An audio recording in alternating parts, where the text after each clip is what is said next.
Don, you have a long history of working with ministry leaders, and give us just a brief background on where you've been over the decades. That is Dr. Don Allen, and your doctorate. Tell us Yeah, about that too. okay. Yeah. Well, uh, I have a Bible background. I mean, I went to one seminary and got 2 theology degrees, and then I went and got a leadership doctorate from Fuller Seminary.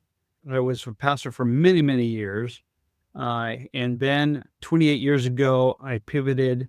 It was a God pivot that thrust me into the Muslim world, basically.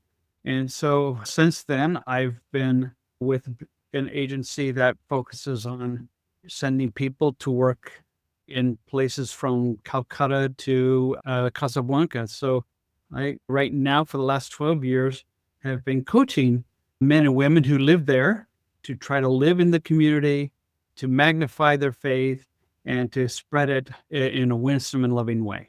Yeah, so good. Well, and you really work with people who are dealing with some of the toughest challenges of being a Christian. And which is oftentimes when I teach, I spend a lot of time working with American ministers and, ministry leaders. And so you and I have had this conversation many times, but I'm like, I find as an American, I am absolutely clueless to the challenges that so many of our brothers and sisters face who are working in, as Christian workers in different parts of the world. And so when people come into our program, into Fully Funded, and they say, I'm in a closed nation. How do I implement these ideas? I oftentimes say, you need to know my friend Don because I just know that you need to come from a place of compassion and really from a place of, I understand what you're going through. And Don, you know that better than anyone. And so when those leaders come to you and they say, Don, what do? We can't really tell people exactly what we do. What's the best, like kind of that first conversation that you have with them to really encourage them to press on and that this stuff still works for them? Great question. Well, first, let me say you sell yourself too short, kiddo, because at least you know that there's a problem that Sure. needs to be addressed and you're sensitive to it. So that's really great. And you do try to be careful in your podcast and in your coaching calls with folks, because I've been in on those conversations and I've heard it. So one of the first things that I think I would say is don't give up too easily. The world is so different than it was even 5 years ago, 10 years ago. So what may not have been possible, 10 years ago might be possible today. There's just a lot happening. And so I would encourage all of our friends who live in secure, conscious nations to be very careful about closing the lid on opportunity. And so that's one thing I would say is let's look for a way. That's number one. Number two, I work with men and women in those areas, and they are finding a way. So that's the testimony that I have to bring is people are doing it. So it's possible. You may not know it, but just because you don't know it doesn't mean it's not there. So, so that's the second thing that I would say. And then in terms of some specifics, I think the first thing is to be aware that at least our friend who we might be talking to, let's call him Jim and Jamie. Okay, Okay. let's say Jim and Jamie are fretting because they are either brand new on the field or are about to go on the field, and they're just scratching their head with worry and fear. And of course, you're great at telling people we can't operate out of fear. We have to operate out of faith. So the first thing I would tell them is think about the land that you're in. When you communicate with your friends back home, don't use the country, the city, don't use real names.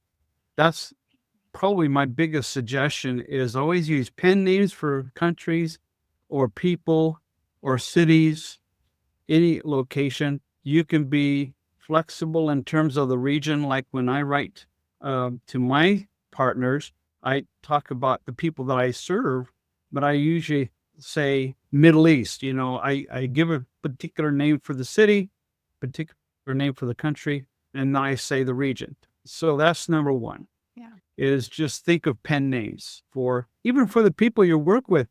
You, none of us would want to be known as, oh, that's, I recognize Jamie because, Jim talks about her all the time. And that kind of puts her a target on our back. So you don't want to do that. So use pen names for individuals as well, even the people that you're working with. So that would be one huge suggestion that I have. Some of the workers that I work with also, when they talk about religious language, when they use religious words, Mhm. they might, instead of spelling it out with the vowels, replacing vowels with like an asterisk or an exclamation point. So God might be G apostrophe D or G, asterisk D. And the same thing with all the other words that we might use. And when they talk about the word, the Bible, then they will use other words like our holy book, depending on the people that you're working with or the religious group that you're serving. So we talk about our holy book Mm. and or the book or the way. And so what we have to do then is protect ourselves and our friends on the field and our coworkers as well. But then how do we help the people back home to understand what we're saying then when we're trying to say things? That's the other side of the coin. That's where you're coming. Yep. So on that side of the coin, I recommend things like do some onboarding with your people. When you welcome them on your mailing list, you send out a couple of explanation follow-ups, Mhm. and you even maybe you give them a glossary of the words that you use. And people who are interested, they'll read those. They'll even save those, Yes. and they'll even start using those words when they write back to you. Yeah. We see this happen with some of the workers that I serve who are interacting on Facebook. They've trained their people not to use certain words. They train their people not to use agency names or even the M word, but rather to use these generic terms. And so people become more conscious and aware and concerned. They feel like they're part of the effort, a secret society here, it makes me feel good. I know the special words that I have to use. Yeah. And that's not, of course, the reason, but No. it's kind of exciting to see their enthusiastic response to helping and encouraging you. And so that's the second thing. The third thing I would say is that when you write to people, always remind them. In fact, one of the newsletters that I get, even in using MailChimp, they'll have this blurb all across the top of the page. Please do not distribute, send, or copy this to anyone else without our express permission, that kind of a thing. Right. So Mhm. you have that disclaimer. And you know what we found is that over the years, people have been very cooperative, very concerned. As long as you keep repeating it, from time to time, they become very sensitive about that Yeah. and willing to help. I was at a training and this was with an organization that I was a part of. And we were, people were coming from all over the world. And we had young people who were really looking to these leaders as, okay, this is the future. This is what it looks like. And one of those individuals I actually knew not from the mission field. I knew this person because I'm an author and so is she. And so we knew each other from a completely different environment. So we had actually gone to a conference together with book writing. So here we were at this book writing conference and we both are taking pictures and it was great. And then all of a sudden we walk in together to this ministry related conference and I'm like, "Well, let's take a picture." And she's like, "I can't." It's like, "What?" Like, and I mean, like, that to me was just so shocking because I was like, well, we were just at this book writing conference and it was totally okay for us to take pictures there. But I did not realize she was writing this book so that she could have conversations with her donor base about the country that she was working in. And I was like, I mean, brilliant. It was brilliant, but, it was one of those things that I just didn't even catch. And Mhm. so and that's the thing that, I love about what you just shared is that it's like, being able to train your people, even if they're people that they're just coming into your circle, you have to assume that they don't know. That's And you right. have to assume that they just don't understand. So then I felt really bad, because there was actually another instance where I actually wrote something in a closed group setting, but at the same time, she was like, "Hey, can you remove that?" I was like, "Yes," so that's the kind of stuff that I'm like, I think that what you're doing is you're actually helping your donor base and helping the people that are in your circle to really speak on behalf of you, speak and don't, so that they don't look like they're out of the loop. And like you said, they're in the underground network, they really are a part of that secret society that knows the details and can speak intelligently about it. And so a part of me was like, oh, I wish that that was one of those things that I wish somebody would have given me a heads up on, or that she would have even said, hey, here's kind of the circumstance that I'm in, which she eventually did that for me. But anyways, it's just, I think that we have to assume, like, anybody who's in that position has to assume that no one else really knows or understands. And Don, so many people, they'll say to me that it's already so difficult to raise money. It's already so difficult to raise your own support when you're, doing this kind of work. What do you recommend to them really when it comes down to it, as far as really more the mindset shift around, hey, you already said it's possible, other people are doing it. You're not walking down a path that others haven't gone on. But what kind of encouragement do you tend to give when you're coaching people about just pressing on and continuing to move forward? I start with helping them to remember the traditional way of getting partners and raising support has comes with it a certain culture and mindset. For many years, just about anybody who wanted to enter into this kind of life, it's all about giving up your rights, be prepared to suffer. You're going to have to be willing just to do with less and experience poverty. I think that generation, my father's generation, even my generation to some extent, passed that on to the entire culture of our work.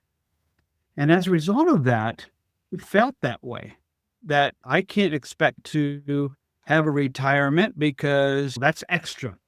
We live by the day, we live by faith, we don't save and all that because we don't have money to save. We use old-fashioned luggage and all of that kind of stuff because it's better to buy at Goodwill than it is to buy new. And so this value gets stuck in your mind and you begin living that way. And with that comes a sort of a hidden belief that no matter how hard you try, you're never going to have enough. And so the mindset shift I think that I would encourage people to make first is the shift that I had to make. And that is I had to go from raising a survival budget to a fruitfulness budget. That is, what is the kind of budget that I need in order to be free of worry, in order to take care of my family, in order to meet emergency needs, in order to fund our future if we have to be in long-term care or if we can no longer work. And that's good stewardship. And that was a fundamental shift that I had to make. Over the last few years, as I coach new workers, no matter what their age are, if they come to me, the first thing they say is, well, we're in a pandemic, so how are we expected to raise our funds? Or the competition for the mission dollar is so great. How are we supposed to raise anything like that is telling me that they're coming from this older mindset, a fear-based mindset, a scarcity mindset. There's only so much money to go around and all that kind of stuff. Yeah. And so that's the first thing that I would say. And when I have helped them see that God wants you to be fruitful and to do that, to be able to give the best of your work is to be free of these concerns, then that it clicks in them and they find more joy. Just last Friday, I was coaching a family who are about 10 years younger than me, and they were on the field for many years. They've come back and they have this old mindset. We live frugally. We're satisfied with living frugally. We don't need to have extra money in our checking account, etc. But now they're starting to invest in land, and they realize that that money that they could have been saving is not there. Yeah. And so that helped them to see that finally what I am saying made sense to them. And now their eyes were open and they're beginning to realize, okay, so what do we need to do? You know, I love that. And I think that's the first piece of advice that I would give. Yeah, I love that, and I think that it's so true that it and I often say that it's an epidemic in the ministry space. It's just I don't know how it crept in. I don't know where it got its legs, but it is I mean, it is rampant in the ministry space that somehow having less than and being in poverty is a good option when you and I both know what scripture says. I mean, if you have too little, you will steal. And that is Mhm. when you gotta feed your kids, I mean, like, people will do crazy stuff. So, and Exactly and right. and that does not it doesn't like, that's the same thing for regardless of what your career field is, you're gonna do whatever you can to provide for your family, and that's I not agree. what God wants for for his people. Why would he want that for his people? But yeah, please speak on that. Mary, you were saying you didn't know where this come from. I think there are at least two sources. One of them is way back in the late 19th century and the early 20th century. The common theme with student recruiting, the old Urbanas, and even before then, they had these student conferences and so forth where they were recruiting for missions. And they would say, you need to expect that you pack all your stuff in a coffin and you take it with you because you're not coming back. And so that whole idea was that this is an austere life that we're heading into and that we shouldn't expect anything more than austerity. And otherwise, we're expecting too much from God or something. I don't know what that's all about. But the second thing is a famous preacher who's still alive today, so I won't mention his name, but was very commonly known for saying that this is a wartime mentality, it's a wartime lifestyle, and in war, you make do with less. That's just how it is. And because everything is war, we don't take luxuries with us when we're out to war. We just take what we can put on our back. And that for the last 2 generations has been, I think, a major factor in the way people think. Yeah. And I'm not surprised by any of that. I mean, think about some of the lifestyles that our friends live. I mean, they everything they own, they can pack up in a suitcase and, and they're ready to go cuz, God called them to go here and then he called them to go there and it's like you just got to be ready. And so I love that, like that faithfulness of being able to like go Yeah. when God calls you to go. I Yes. mean, that is beautiful. But Yes. what you and I are talking about when we talk about the financial abundance and just abundance in general that God has for us, it doesn't necessarily mean that you spend it on a bunch of stuff. It's providing for your family. It's being a good steward and following scripture when it comes to wealth and abundance and versus poverty and whatever. I know that you have really taken a leap of faith in this new season of life and really pushed yourself to a whole nother level. And so I would love for you to speak into that because you've started to ask more, I feel like more freely in a space where you're like, hey, God wants me to do this, and so I'm gonna go ask for it. So would you mind sharing some of the things that you've seen God do just to really, impress upon our listeners on, like, what is actually happening? Yeah, thanks for asking. Uh, Let me give this transition statement, which refers back to what we were just talking about, but also helps to begin answering your question. Part of my journey took part by not only attending that wonderful training that you and Mike did, that helped me to clarify the direction that I was going. It sort of matched some of my concerns and my questions and gave me new ways of thinking. I then also realized that there were some things that I needed to go back into the scriptures to discover. I mean, you were referring to, for example, many of the Old Testament teachings about prosperity and so forth, not from a prosperity gospel Yeah. point of view, from a good stewardship point of view. What was crucial for me was that I did an extensive personal discovery Bible study in 2 Corinthians 8 and 9. And I realized a couple things as I was reading that.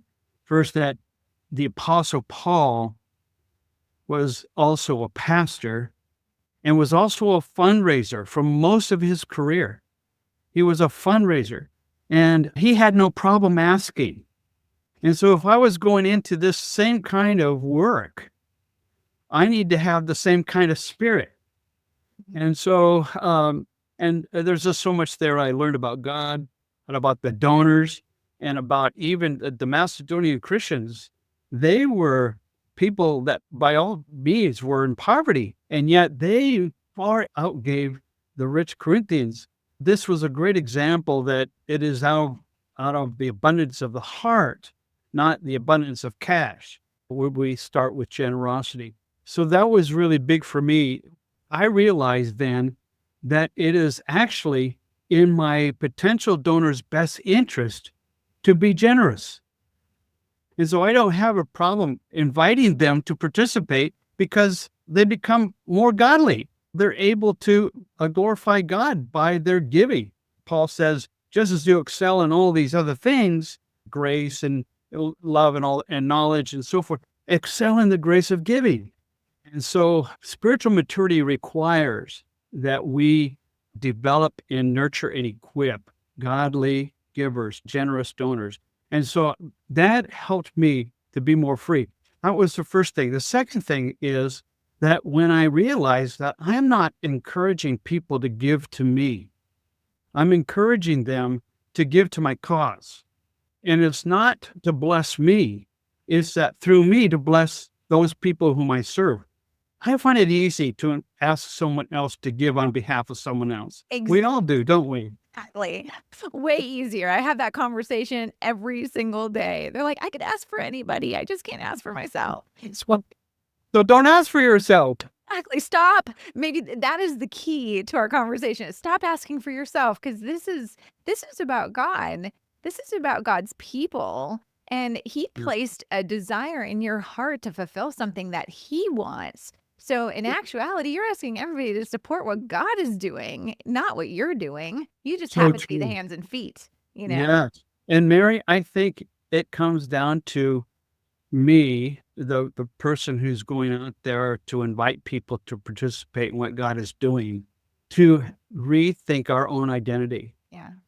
I mean, we often talk about us as I call them workers, field workers, whatever. When you go out, we think of ourselves as field workers. We're going to be bringing the gospel to someone who needs it and whatever. But we don't see ourselves as ambassadors of Christ, as heralds of the good news. And if we recognize that that's who we are, then why are we trying to shy away or hold back from the very thing that we're called to do and to be? Yeah. So I think it starts with understanding who you are and shifting your identity from someone who needs money to someone who is telling the good news. Yeah.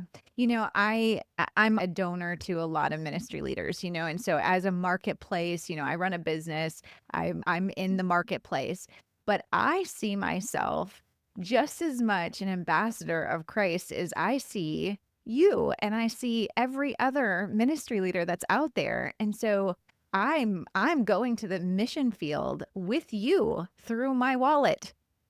Like, I can't physically come to these remote locations and because that's just not what God has called me to do. Yes. And so that's why I just feel like if everybody understood that you are doing exactly what you're meant to do, and those marketplace leaders are doing exactly what they're called to do, but you all need to know each other.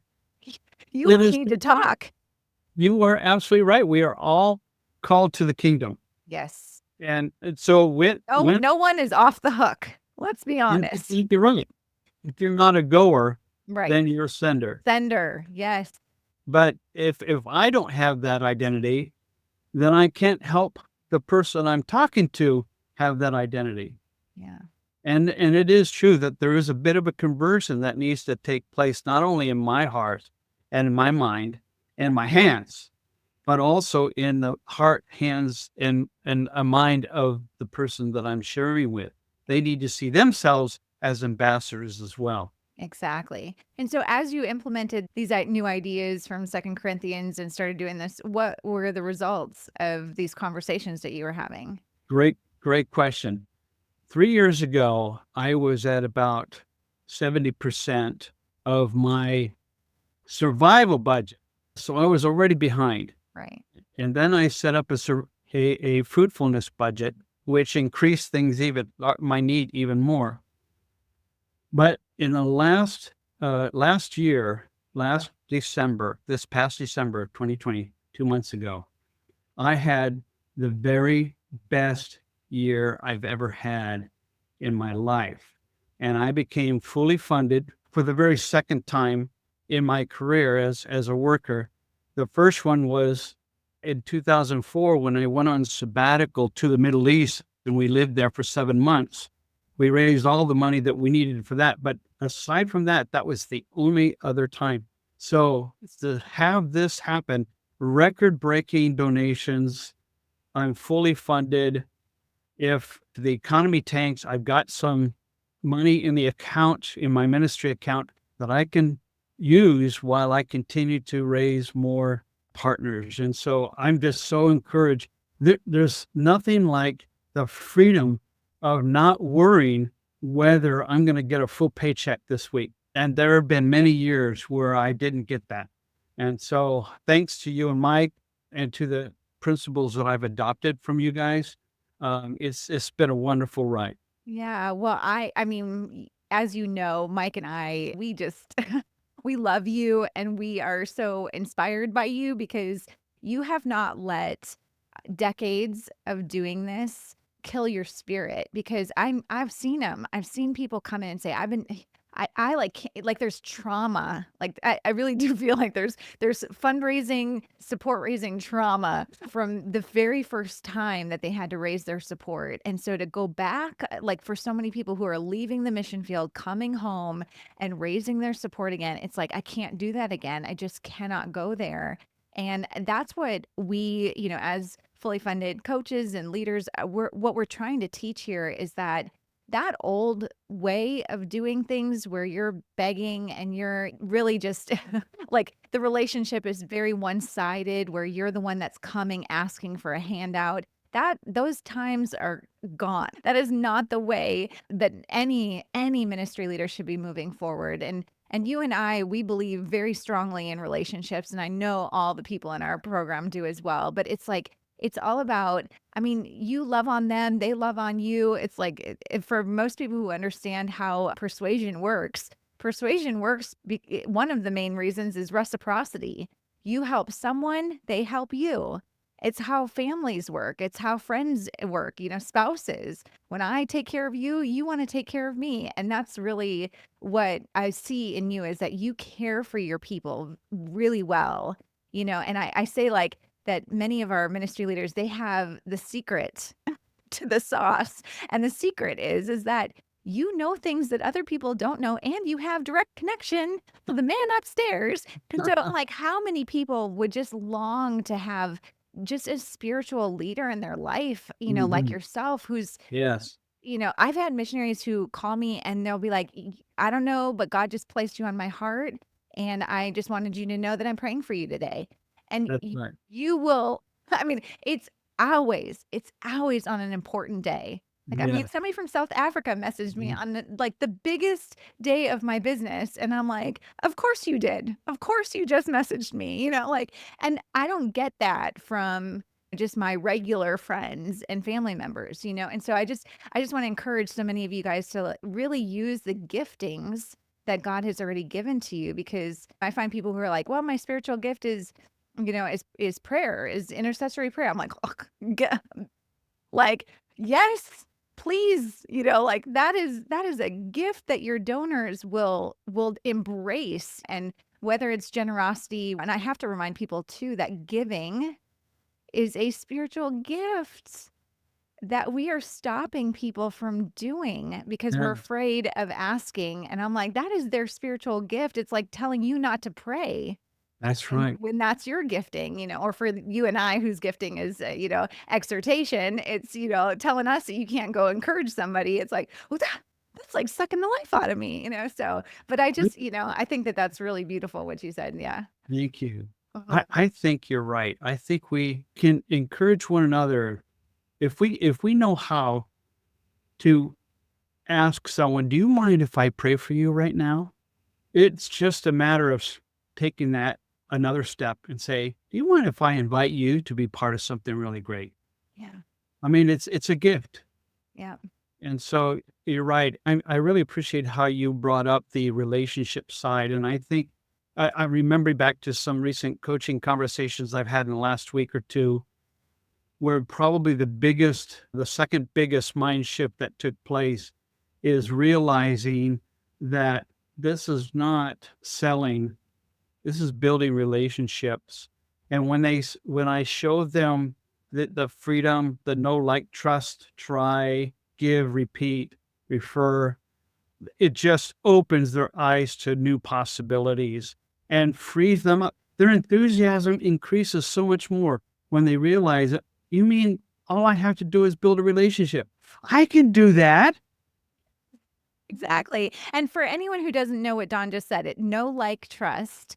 Try, give, repeat, refer is what we teach inside the academy, but it's also the typical selling process. So if you bought any product or service, like the computer that you're using to view this on, it's you knew the company, you liked the company, you tried it out, somebody else had it, or you saw somebody else had it, you bought it, you repeated the purchase, bought other stuff from the company, you referred it to other people, and then you just kept on doing it. And that's really how this works is and one of my favorite coaches that's part of our program as well, she always says, she's like, all I tell the people that I coach is, how can you be more known? How There you go. how can you be more known? Like, how can you know more people? Just get yourself in front of new people. And Mhm. then really in the end, I mean, who doesn't want to be liked, right? So like if you're going to go meet somebody, you're going to do your best to like them and get them to like you. And so I just, yeah, there's so many elements of that I'm like, we do this naturally because of who we are to know, like, and trust people. But I think when we teach on this and when people have shared this in the past, just because somebody trusts you doesn't mean that they're going to be a financial giver to the work that you're doing. So that's Mhm. where sometimes people overstep their bounds on the relationships with people. They're like, hey, they trust me, I trust them, and we're really close and we're friends or we're family. And I'm like, that does not mean that you're a right fit for for Yeah. partnership in ministry. So, no, thank you for sharing that because I mean, like, that process that you take people on, it just is like it opens up this door to, like, aha moment of, "You mean I don't have to be fake, and I don't have to, be a salesperson and be scammy and sleazy or somebody that I'm not?" And the answer is, "Yes, you can be who God created you to be." That's right. That's right. Right. Oh, anyway. Well, Dawn, thank you. This conversation, we could go on for days and days. But you coach ministry leaders. You spend time working with them one-on-one. What happens when somebody actually has somebody in their corner like a coach? I mean, you and I have coaches that we work with, but to have somebody who's on the mission field, have somebody like you, what kind of difference do you see? Well, I just got a card in the mail from someone that I coached on Friday, and here it is to Monday. They were so excited about our coaching session that they just had to write a thank you note. And I'm not saying that to brag, but I'm just recognizing that when a worker has been somehow taught or has been lulled into thinking that they have to do this alone, that's a heavy burden to bear. And when someone comes alongside of them and says, "You can do this," that it's possible for you, and that they actually show them some practical ways that it's possible, all of a sudden the door just becomes open. And this young lady has been really working her plan and making such great progress because of the meaningful things that we're doing to refine her support letter, to help her develop her spreadsheet, to make sure she has a contact plan and all those kinds of things. She feels equipped. And with that, she feels confident. And with that, she gets competent. And so that's a good feeling for a coach to see that they realize that they're not alone. Yes. Oh, that's why all of us get coaches. Think about sports. Think about every area of our lives that we want to improve upon. When you have a mentor, when you have somebody who's been where you've been, it does. It gives you that confidence to be like, well, if they did it, I can do it too. You and I have both seen this over and over again. Most of the people who are not fully funded just don't have the information to do it well. They don't have the community, they don't have the coach, they don't have that support. And so Mhm. that's typically what I'm like, the information, the community, and the coach. Those are the three things that we see lacking all the time. So I'm like, if you need the information, you guys know that you have us, inside Fully Funded. If you need the community, we're bringing a community around you. But Don's one of those coaches. If you're like, I need one-on-one support, I just really want to encourage you guys to reach out to Don. And what's the best way that somebody can connect with you, Don, if they watch this and they're like, I need to know Don. How can I meet him? Oh, great. Thank you. They could go to my email address, which is drdoncoach@protonmail.com, or they can go on my website, donandkaren.com. Great. And we'll And make sure that we have the links for you guys to get a hold of Don as well. But yeah, I mean, that's the thing. You're on the internet. You're exactly. online, easy to access. Yeah. But yeah, we'll make sure that you guys have the links to connect with Don. But if you are trying to do this by yourself, I mean, I just cannot encourage you more to find a Don in your life. Get a Don in your life. Join up with us inside Fully Funded. You'll have Mhm. access to Don in there as well, and we would love to have you a part of it. But regardless, Don, I adore you. You know I do. Mutual. It's That mutual. yes, I'm like, every time I get to spend time with you, it's always a joy, and I just find that you have such a youthful spirit, like, you don't age internally, and I find that with a lot of ministry leaders, there's such a youthfulness around just what God is doing and how he is moving. I'm just so thankful that you followed his lead on your life and at every season. Any last parting advice you'd like to give to people before we leave today? I would say people like to work with people who they know, like, and trust. And if you focus on being a lover of people, a person, and someone who believes that God could do anything has chosen to do, and has been doing whatever he wants, he is relentlessly in pursuit of fulfilling his promises, then it's just simply a matter of jumping into that stream and cooperating with him and working where he's working. So I would encourage you to be alert to God and what he is telling you to do, and not your fear or your uncertainties and what that's telling you not to do. So good. All right. On that note, thank you, Don. Appreciate you, my friend.